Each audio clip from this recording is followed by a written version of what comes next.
Hello friends, कैसे हैं आप सब। स्वागत है आपका आपके फेवरेट यूट्यूब चैनल ओम इजी इंग्लिश पर।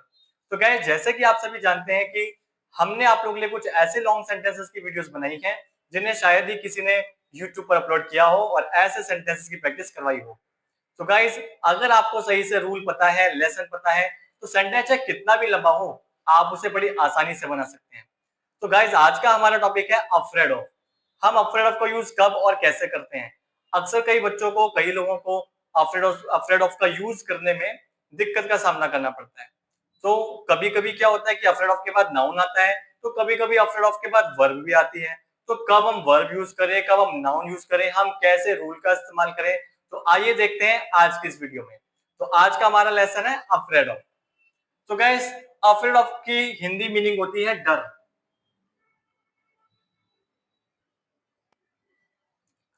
जैसे मैं कॉकरोच से डरता हूं, वह कुत्ते से डरता है, लोग पढ़ने से डरते हैं, मीडिया सरकार का भांडा फोड़ने से डरती है।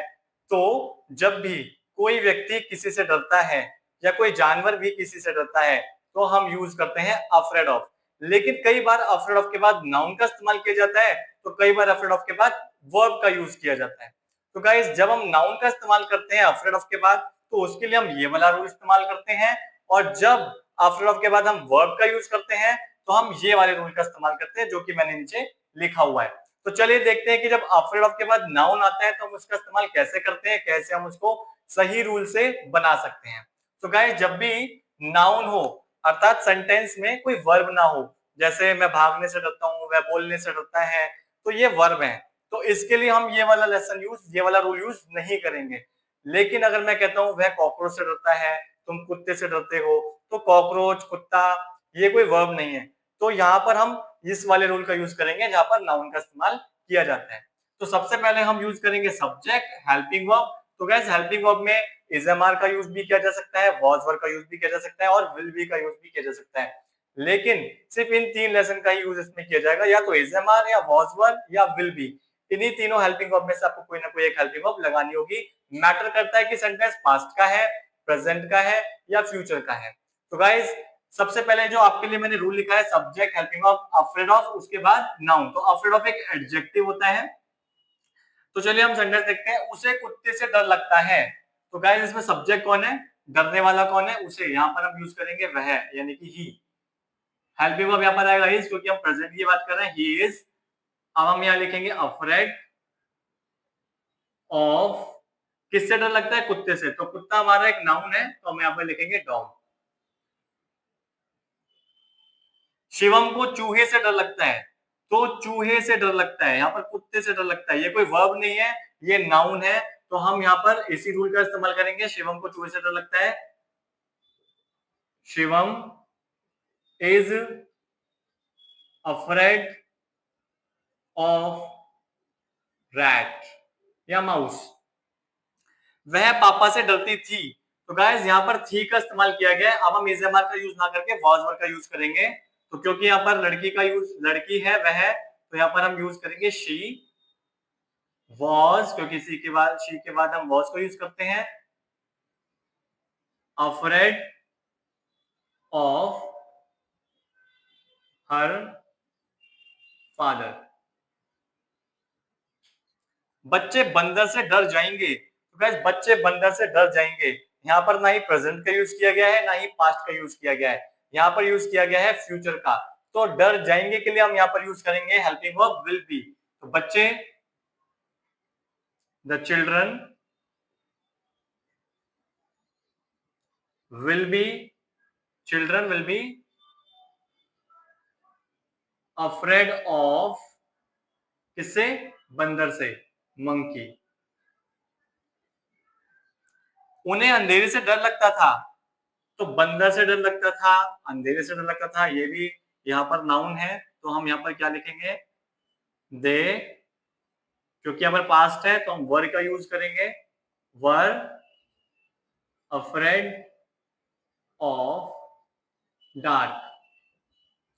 तो गाइज, ये थे हमारे सेंटेंसेस नाउन का इस्तेमाल करके जिन्हें हम बनाते हैं।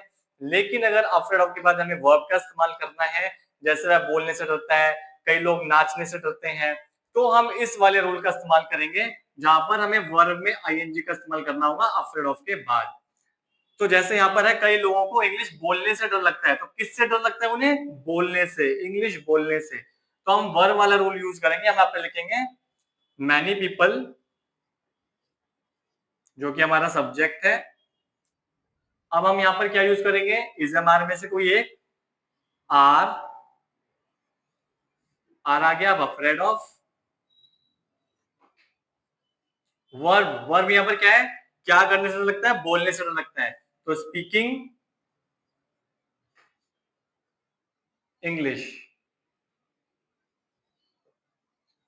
तुम्हारे भाई को अंधेरे में जाने से डर लगता है, तो ये भी इजएमआर का यूज करके बनेंगे क्योंकि ये प्रेजेंट का है। तो तुम्हारे भाई को अंधेरे में जाने से डर लगता है, तो जाने से डर लगता है, यहाँ पर भी वर्ब का इस्तेमाल किया गया, तो हम इसी रूल का इस्तेमाल करेंगे। तुम्हारे भाई को हमारा सब्जेक्ट है यहाँ, योर ब्रदर।